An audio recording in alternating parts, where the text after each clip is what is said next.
નમસ્કાર દોસ્તો, વિડીયોમાં ફરી એક વખત તમારું સ્વાગત કરું છું। ત્રણેક દિવસ વીતી ગયા, ગોપાલ ઇટાલિયા ધારાસભ્ય બની ગયા, પરંતુ ગોપાલ ઇટાલિયાના મનમાં હજી કંઈક ને કંઈક કચાશ છે કે જનતાને મારે કહેવું છે। ત્યારે એક વખત ગોપાલ ઇટાલિયાએ જનતા સમક્ષ આવી અને જનતાને શું કહ્યું છે, ખાસ કરીને જે બે મુદ્દા કયા છે ગોપાલ ઇટાલિયાએ, દોસ્તો સમજવા જેવા છે। વિડીયો હું તમને બતાવું દોસ્તો, તો સમય કાઢીને સાંભળો। ગોપાલ ઇટાલિયાએ જે વાત કરી છે, જનતાને બે મેસેજ આપ્યા છે, બે મુદ્દા પર વાત કરી છે। શું વાત કરી છે, આવો આપણે સાંભળીએ।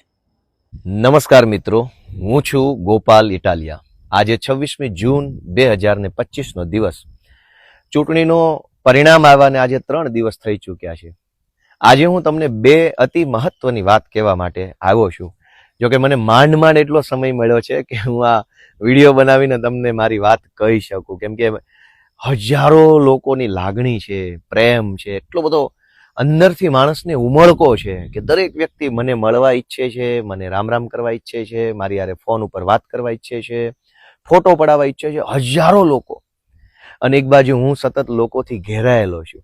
તો આજે બે મહત્વની વાતમાંથી પહેલી વાત કે દોસ્તો, આ છેલ્લા 3 દિવસમાં મારો ફોન હેંગ થઈ ગયો, સતત હેંગ। રાત્રે 12 વાગ્યા સુધી 1 વાગ્યા સુધી ફોન આવે, પછી સવારમાં વહેલા ફોન ચાલુ થાય। આખા ગુજરાતમાં આમ આદમી પાર્ટીના કાર્યકર્તા તો હોય જ, વ્યક્તિગત રીતે ગોપાલને પસંદ કરતા સમર્થકો તો હોય જ, આમ જનતા કે જેને ખરેખર આ ચૂંટણીના પરિણામથી જેની અંદર એક આત્મવિશ્વાસ વધ્યો છે, જેની અંદર હિંમત આવી છે, જેની એક આશા વધી છે, કરોડો લોકોને એવું લાગે છે કે ગોપાલ ઇટાલિયાને હું રૂબરૂમાં કે ફોનમાં કે મેસેજમાં શુભેચ્છા પાઠવું। પણ મિત્રો, મારી હાલત એવી થઈ છે કે આટલા બધા ફોન હું ઉઠાવી જ શકતો નથી, કેમ કે હું જ્યાં ઊભો હોઉં ત્યાં પણ માણસો મારી સામે બેઠા હોય, ઊભા હોય, હું એની હારે વાત કરતો હોઉં તો એ 10 મિનિટ હું કોઈ લોકોના ટોળા વચ્ચે ઊભો હોઉં તો એ 10 મિનિટમાં મારા મોબાઈલમાં પાછા 5-7 બીજા ફોન આવી ગયા હોય। તો મારી પહેલી વાત દોસ્તો એવી છે કે આ છેલ્લા 3 દિવસમાં હું તમને આંકડો કહીશ તો વિશ્વાસ નહીં આવે, પણ તો પણ હું કહું છું કે 10 થી 12 હજાર કરતા પણ વધુ સાદા ફોન, વોટ્સએપ કોલ, ઇન્સ્ટાગ્રામની અંદર ફોન, ફેસબુકની અંદર ફોન, ઇન્સ્ટાગ્રામ, ફેસબુક, ટ્વિટર અને વોટ્સએપના મેસેજ અને SMS। દોસ્તો, કોઈ હાલત જ નથી કે હું બધાને ફોન ઉપાડીને કે મેસેજનો રિપ્લાય કરી શકું।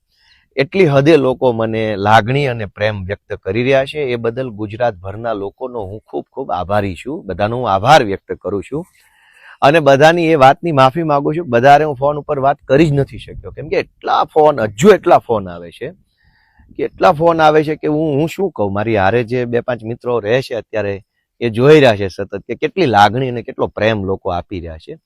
તો પહેલા તો મારી બધાને એક વિનંતી છે કે જેણે મને ફોન કર્યો હોય, જેણે મને SMS કર્યો, વોટ્સએપ કર્યું, ફેસબુક કર્યું અને જેને હું રિપ્લાય નથી આપી શક્યો, જેની હારે હું વાત નથી કરી શક્યો, એ બધાનો હું આભારી માનું છું અને ક્ષમા યાચના કે હું તમારી હારે અત્યારે વાત નથી કરી શક્યો। પણ તમે બધાએ જેણે લાગણી વ્યક્ત કરી, એ બધાની લાગણીને, બધાના પ્રેમને, બધાના આત્મામાંથી નીકળેલા સ્નેહને હું મારા માથે ચડાવું છું। હું તમારા બધાનો આભાર વ્યક્ત કરું છું। અનેક મિત્રો તો એવા છે કે જેણે 5-5, 10-10 વખત ફોન કર્યા હશે અને કેમ કે એવું વિચારે કે પહેલી વાર કર્યો કામમાં હશે તો નહીં ઉપાડ્યો, બીજી વાર કર્યો, 5મી વાર કર્યો, પણ મિત્રો એટલા ફોન આવે છે, 10-12 હજાર ઇન્કમિંગ ફોન વોટ્સએપમાં અને નોર્મલ મેસેજમાં 3-4 દિવસમાં। તો એ શક્ય નથી કે બધાને યારે હું અત્યારે ચર્ચા કરી શકું, બધાને હું આભાર વ્યક્ત કરી શકું, એટલે હું આ જાહેર આભાર વ્યક્ત કરું છું। મારાથી તમારે યારે વાત ન થઈ હોય તો દરગુજર કરજો અને બધાને મારી વિનંતી છે કે હવે તમારી લાગણી મારા સુધી પહોંચી ગઈ છે, બસ તમે આશીર્વાદ આપો અને જ્યારે હું તમારા વિસ્તારમાં, તમારા પંથકમાં, તમારા ગામમાં જ્યારે હું આવું અથવા અમારી પાર્ટીના કાર્યકર્તા હોય એને મળીને તમે આભાર માની લેજો ને એને સપોર્ટ આપજો, એ બહુ વધારે ઉપયોગી બનશે અમને બધાને। બીજી મહત્વની બાબત સાથી મિત્રો કે અત્યાર સુધી સૌથી પહેલા મારી શરૂઆત એક આંદોલનકારી તરીકે થઈ, ત્યાર પછી એક એક્ટિવિસ્ટ તરીકે, એક સામાજિક કાર્યકર્તા તરીકેનો થોડોક સમય ગયો, ત્યાર પછી હું આમ આદમી પાર્ટીના એક હોદ્દેદાર તરીકેનો સમય ગયો, ત્યાર પછી હું પ્રદેશના મુખ્ય આગેવાન તરીકેનો સમય ગયો મારા જીવનમાં અનેક તબક્કાઓ આવ્યા, જેમાં હું સરકારી નોકરિયાતથી લઈ પ્રદેશના પ્રમુખ સુધીનો અનેક તબક્કાઓ આવ્યા. મિત્રો, આપણે ત્યાં એવું કહેવાય છે કે જે ઝાડ ઉપર ફળ આવે એ ઝાડ નમી જાય, એ ઝાડ ઝૂકી જાય. આજે હું મારી બીજી જે મહત્વની વાત છે એ કહેવા માંગુ છું કે ગુજરાતના કરોડો લોકોએ સીધી રીતે કે પરોક્ષ રીતે મને સમર્થન કર્યું છે, પ્રેમ આપ્યો છે, આશીર્વાદ આપ્યો છે, અને વિસાવદર, ભેસાણ, જુનાગઢ તાલુકાની જનતાએ મત આપી અને મને એક મોટી ભૂમિકા સોંપી છે. એટલે કે હવે મારી જવાબદારી, મારી ભૂમિકા બદલાઈ ચૂકી છે. હવે હું આંદોલનકારી નથી કે હું હવે એક્ટિવિસ્ટ નથી, પણ સમાજનું પ્રતિબિંબ ગણાતો એક ચૂંટાયેલ નેતા છું. તો હવે મારી જવાબદારી વધે છે, તો મારે વિનમ્ર બનવાનું હોય, મારે સંયમી બનવાનું હોય, મારે વધુ સારી રીતે લોકો સાથે મારે ભળીને રહેવાનું હોય. એટલે આજે મને અંદરથી એક વાત સ્ફુરે છે, અંદરથી મને એ વાત આવે છે કે ભૂતકાળમાં મેં જે કાંઈ પણ વાણીથી, વર્તનથી, મારા નિર્ણયોથી કે કોઈ પણ રીતે મેં કાંઈ કર્યું હોય અને એના કારણે કોઈ વ્યક્તિ કે કોઈ વર્ગનું દિલ દુભાયું હોય તો મારે એની માફી માંગવી પડે. કેમ કે હવે જનતાએ મને મારી ભૂમિકા મોટી કરી છે, એટલે મારે મારું મન મોટું કરવું પડે, મારા વિચારો મોટા કરવા પડે, મારું વર્તન મોટું કરવું પડે, મારી વાણી પણ એવી વ્યવસ્થિત કરવી પડે. એ મારી જવાબદારી છે. એટલે હવે હું જ્યારે નવી શરૂઆત કરવા જાઉં છું જીવનની, એક આગેવાન તરીકે, ધારાસભ્ય તરીકેની, તો હું ઈચ્છું છું કે હું મોટા મન સાથે, મોટા વિચારો સાથે મોકળા મનથી જાઉં. આપણા ગુજરાતી ભાષાને એક કવિએ બહુ સરસ પંક્તિ લખી છે કે જેટલે ઉન્નત જવું હો માનવી, એટલા ઉન્નત વિચારો જોઈએ.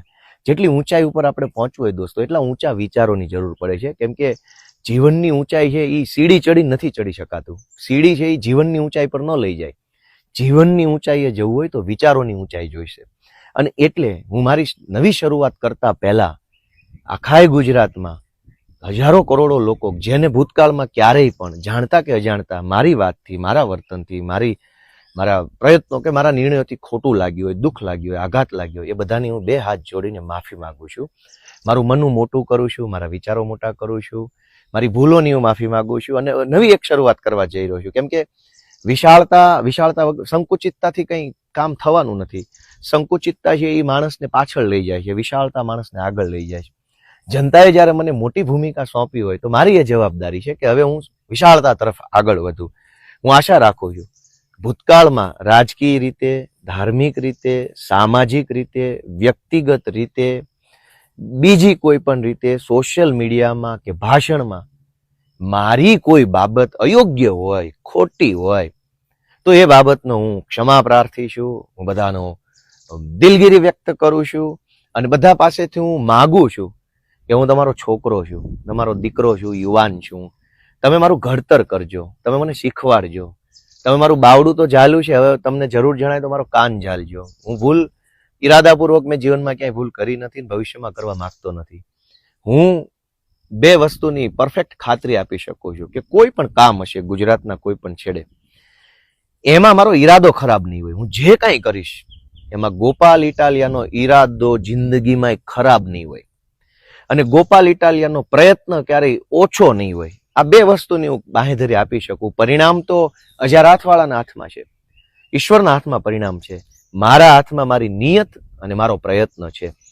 તો આ નવી શરૂઆતની ક્ષણે હું વિશાળતા તરફ આગળ વધવા માંગુ છું. તમે પણ સમર્થકો, શુભચિંતકો, જેને મારાથી દુઃખ લાગ્યું હોય, આઘાત લાગ્યો હોય, એ બધાએ વિશાળ મન રાખી અને ગોપાલ ઇટાલિયાને માફ કરી અને એક દીકરા તરીકે તમે મારું ઘડતર કરો.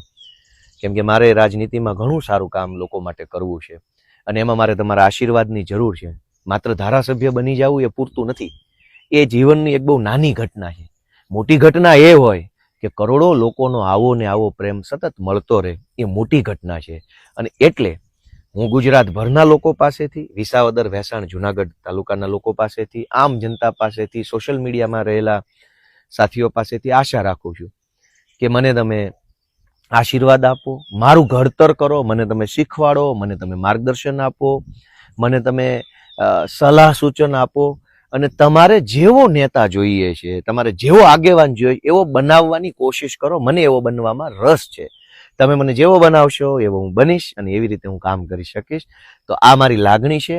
બે વાત ફરીથી રિમાઇન્ડર કરાવી દઉં. પહેલી વાત કે છેલ્લા 3 દિવસમાં 10-12 હજાર કરતા પણ વધુ ઇનકમિંગ કોલ આવ્યા છે વોટ્સએપમાં, નોર્મલ કોલ. હું એક પણ ફોન, લગભગ અમુક ફોનને બાદ કરતા નથી એમાં હું વાત કરી શક્યો, એ બદલ દિલગીરી. અને બધાને વિનંતી કરું છું કે હવે તમારી શુભેચ્છાઓ જે છે એ અમારા સ્થાનિક કાર્યકર્તાને આપો. તમારા આજુબાજુની સોસાયટીમાં, ગામમાં રહેતા આમ આદમી પાર્ટીના કાર્યકર્તાને ફોન કરો અથવા એને રૂબરૂ મળીને શુભેચ્છા આપશો તો એને એક મોટિવેશન મળશે.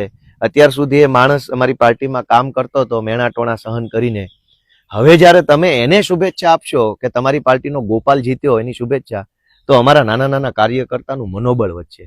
ગોપાલ જીત્યો છે તો ગોપાલ હારે વાત કરવાનું બધાનું મન હોય, એ તો બહુ સહજ વાત છે. પણ એ જીતની અંદર જેણે એક સૈનિક તરીકે ફાળો ભજવ્યો છે, તમારે બધાને મારી વિનંતી છે કે તમે જેટલા ફોન કરો છો એ બધા ફોન અમારા કાર્યકર્તાઓને કરો, એવી મારી લાગણી છે. અને બીજી વાત કે હવે વિશાળતા તરફ આગળ વધું છું. ભૂતકાળની મારી કોઈ પણ નાની મોટી ક્ષતિ હોય, જાણતા કે અજાણતા થયેલી ભૂલ હોય, એની હું માફી ચાહું છું. તમે બધા વિશાળ હૃદયથી માફ કરી અને ગુજરાતના આગેવાન તરીકે તમે મારું ઘડતર કરો એવી હું આશા વ્યક્ત કરું છું. ઈશ્વર આપણને બધાને ખૂબ બળ આપે, શક્તિ આપે અને મતિ આપે એવી હું બે હાથ જોડીને પ્રાર્થના કરું છું. જય કિસાન, જય જય ગરવી ગુજરાત. સાંભળ્યા પછી તમારો જે કાંઈ રાય હોય મને કોમેન્ટ બોક્સમાં દોસ્તો જરૂરથી જણાવો. આવા જ વિડીયો જોવા માટે અમારી યુટ્યુબ ચેનલને સબસ્ક્રાઇબ કરીને બેલ આઇકન પ્રેસ કરી દો. જય હિન્દ.